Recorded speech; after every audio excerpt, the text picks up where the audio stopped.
आज अपन HTML के अंदर जो HTML वेब पेज बनाते हैं उसके अंदर CSS को ऐड करने के तरीके बताएंगे। जब भी अपन HTML वेब पेज बनाते हैं उसके अंदर CSS को तीन तरीके से ऐड की जा सकती है। सबसे पहले जो ऐड करने का जो तरीका होता है वह होता है इनलाइन, दूसरा होता है इंटरनल CSS और तीसरा होता है एक्सटर्नल CSS।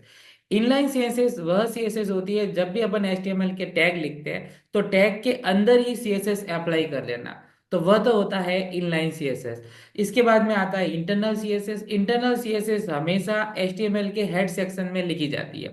जब हेड सेक्शन के अंदर लिखेंगे तो समस्या ये होती थी कि चलो इनलाइन सीएसएस के अंदर हमको प्रत्येक टैग के लिए अलग अलग लिखनी पड़ती, तो समस्या बहुत ज्यादा थी। तो इस प्रॉब्लम को सॉल्व करने के लिए हमने इनलाइन सीएसएस का यूज कर दिया। तो पूरे पेज की सीएसएस है वह एक ही सेक्शन के अंदर लिख लेंगे, हेड सेक्शन के अंदर स्टाइल टैग का यूज करके अपन लिख लेते थे। फिर क्या होगी कि जब धीरे धीरे वेब पेज बढ़ने लगे, एक पेज ना होगा 3, 10, 15, 20 पेजेस होने लगे। जब पेज ज्यादा हो गए तो इन सब पेज के लिए हमें इनलाइन सीएसएस बहुत डिफिकल्ट पड़ती थी। तो हमने क्या किया कि हमने इसके लिए एक्सटर्नल सीएसएस का यूज किया। एक्सटर्नल सीएसएस क्या होता है कि हमें जो HTML जो फाइल बनाते हैं उस फाइल के साथ में एक्सटर्नल सीएसएस को क्या करा देते हैं, लिंक करा देते हैं। बोलिए अगर 10 वेब पेज है तो 10 वेब पेज में एक ही CSS फाइल क्या हो जाएगी, अटैच हो जाएगी। तो इससे क्या होगा कि प्रोग्राम के जो कोड हो जाएंगे वो क्या हो जाएंगे, यूटिलाइज हो जाएंगे, और अपन को भी एरर को भी आसानी से फाइंड आउट कर सकते हैं। तो इसका अपन प्रैक्टिकल करके थोड़ा सा और व्यवस्थित अपन देखते हैं। तो आइए अपन इसका प्रैक्टिकल करते हैं। एक चलो ये वाला ही मैं करवा देते हैं, वो वाला नहीं लेते हैं। यहाँ यहाँ मैं क्या करता हूँ कि एक नया ही फाइल बना देता हूँ, जो मैं मान लेता हूँ कि ये गया। और यहाँ मेरे डी ड्राइव के अंदर मैं एक नया फोल्डर बना देता हूँ जिसका नाम लिख लेता हूँ मैं। ठीक है, एक कॉलेज नाम से लिख लेता हूँ, खाली कॉलेज लिख लेता हूँ और मैं इसको बन देता हूँ। अब मैं क्या करता हूँ, इस कॉलेज के अंदर एक और फोल्डर बनाता हूँ जिसका नाम मैं लिखता हूँ एसेट्स। चलो ऐसे इसने अभी सिंपल ही बता देता हूँ, अभी जाने दो इसको। इसको मैं डिलीट कर लेता हूँ, ठीक है। अब मैंने क्या कर दिया कि मैंने कॉलेज बना दी। अब यहाँ जाता हूँ, यहाँ जाने के बाद मैं यहाँ गए और फाइल को ओपन फोल्डर कर दिया, और यहाँ जो मैंने जो बना रखा है ये कॉलेज बना दिया और सेलेक्ट मैंने कॉलेज कर दिया। अब यहाँ जाके मैं एक फाइल बनाता हूँ, फाइल यहाँ गया और यहाँ जाके कोई भी मैं फाइल बना देता हूँ। मान लेगा ये मेरा फर्स्ट वाला, इसलिए मैंने बना दिया demo.html, फाइल बना दी। और इसके अंदर मैं,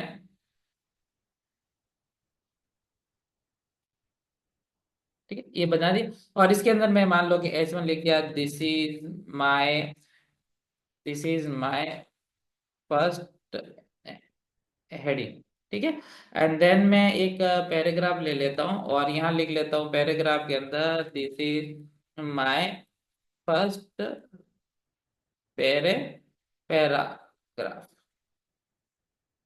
ठीक है, और उसी प्रकार एक मैं एक और ले लेता हूँ और यहाँ ले लेता हूँ this is my second heading.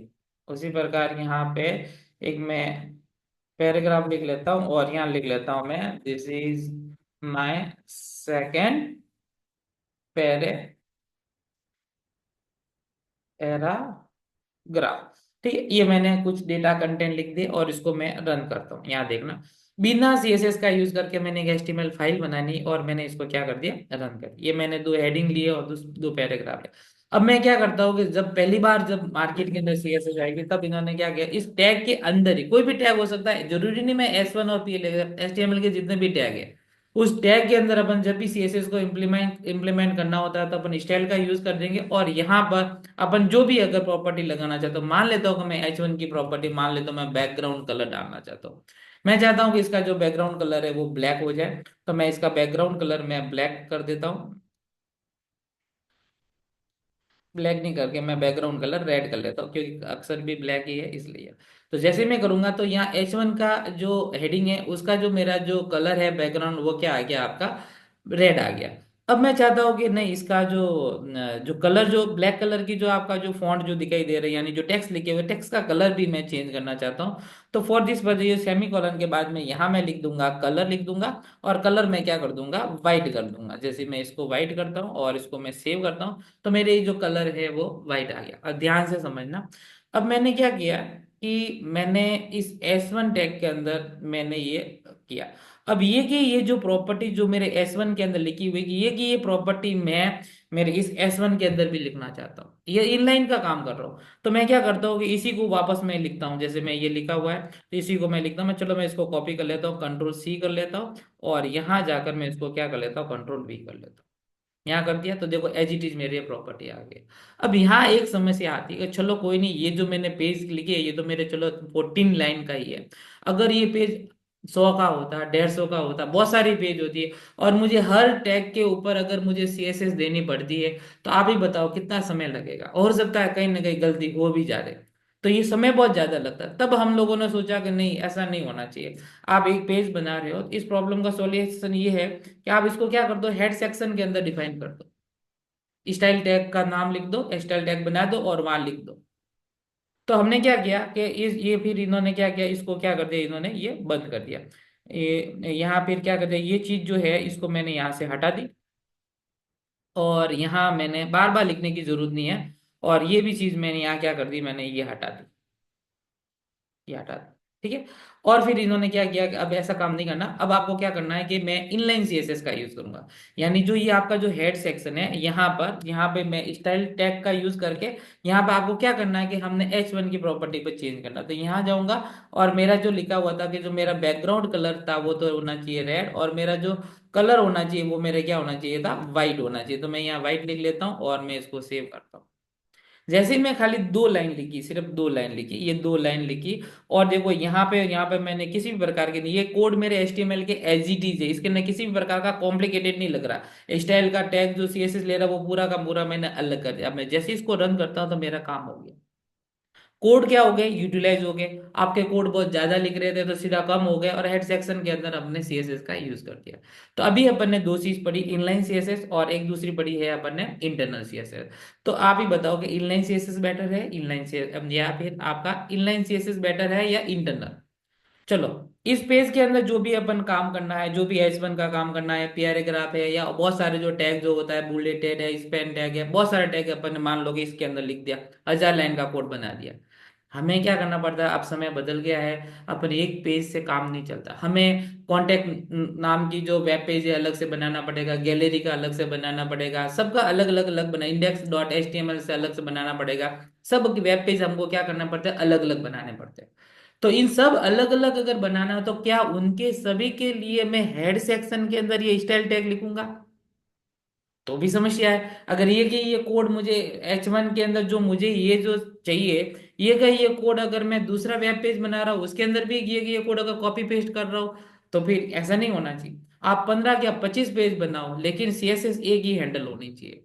तो इस प्रॉब्लम को सॉल्व करने के लिए एक्सटर्नल CSS है। एक्सटर्नल CSS क्या काम करती है, कुछ भी नहीं है। आपकी जो HTML जो फाइल बनाते हो, भले आप 10 15 कितने भी फाइल बनाए, उस फाइल जो बनाई HTML फाइल को आप एक्सटर्नल CSS के साथ में लिंक करवा दो। बस आप जो भी आपको CSS करनी है उसकी अलग से फाइल है, वहां फाइल में जाकर आप उसको काम करो। कैसे? अब मैं इसको वापस हटा देता हूँ, और हटाने के बाद में इसको मैं रिमूव कर देता हूँ, इसको सेव करता हूँ, नॉर्मल हो। अब मैं क्या करता हूँ, एक्सटर्नल CSS का यूज करता हूँ। तो मैं क्या करता हूँ, एक अलग से फाइल बना देता हूँ। अलग से फाइल बनाऊंगा तो वापस न्यू में जाऊंगा, और अलग से फाइल को भी नाम ले लेता हूँ, कोई जरूर नहीं है। जो भी फाइल CSS बनाऊंगा उसके एक्सटेंशन जो होगा .css होगा। इस चीज का जरूर ध्यान रखना, कैस्केडिंग स्टाइल शीट न कि HTML, ध्यान रखना। ये बना दी मैंने, फाइल ही बिल्कुल अलग बना दी। अब इस फाइल को मैं दो क्या कितने भी HTML के फाइल के साथ में मैं लिंक करवा सकता हूँ, लेकिन इंटरनल के अंदर हेड सेक्शन है ना, वो उसी पेज पे काम करती थी, दूसरी CSS दूसरी पेज पे काम नहीं करती थी। अब यहाँ जाकर मैं क्या करता हूँ कि इसको क्या करता हूँ, इस फाइल को उसको साथ में क्या करता हूँ, अटैच कर दो। जब भी अटैच करनी होती है तो मैं हेड सेक्शन के अंदर ही होगा, ध्यान रखना। यहाँ लिखा मुझे कुछ नहीं लिखना, लिंक करवाना तो सीधा लिखना है लिंक, लिंक ही करवानी है मुझे। और क्या करना ना, मुझे CSS करानी है तो लिखा हुआ link.css यहाँ लिख दूंगा। और यहाँ लिखने के बाद में इसका जो पाथ है HREF के अंदर ये बताता है कि आप जिस फाइल को अटैच कराना चाहते हो वह कहाँ पे स्टोर है। कहीं नहीं है, मेरे तो सीधा मेन है, ये main.css लिखी हुई है। इस फाइल को मैं इसके साथ में क्या कराना चाहता हूँ, मैं अटैच कराना चाहता हूँ। यहाँ जैसे ही मैं इस पे क्लिक करूंगा और सेव करूंगा, अभी देखो कुछ नहीं आया, क्योंकि अभी मैंने CSS के अंदर कोई नहीं लिखा। अब मैं CSS के अंदर यहाँ इसकी CSS में डालता हूँ। तो मैं मानता कि मैंने H1 के अंदर वही जो मैंने जो लिया था, मैंने मैंने यहाँ बैकग्राउंड जो लिया था, मैंने बैकग्राउंड रेड लिया था, और मेरा जो कलर है वो मैंने क्या कर दिया था, वीट लिखा था। तो यह जैसे ही वीट करता हूँ, जैसे ही सेव करता हूँ, तो देखो ये आपकी जो CSS है वो आ जाएगी। उसी प्रकार आप इसके अंदर बहुत सारी जो पेज के अंदर जो CSS है वो आप मल्टीपल पेज CSS आप यहाँ से हैंडल कर सकते हो। तो सबसे बढ़िया जो रहती है अपने प्रोजेक्ट के अंदर, तो मैं कहूंगा कि एक्सटर्नल CSS बहुत बढ़िया रहती है। उसमें को बार बार आपको CSS बनाने की जरूरत नहीं, एक फाइल बना लो, जितने भी पेज बना रहे उस पेज के साथ में आप अटैच कर सकते हो। इसके अंदर किसी भी प्रकार का कोई अगर डाउट है तो you can ask me question. ठीक है, आज के लिए इतना काफी है, कल अपन नेक्स्ट और पढ़ते हैं।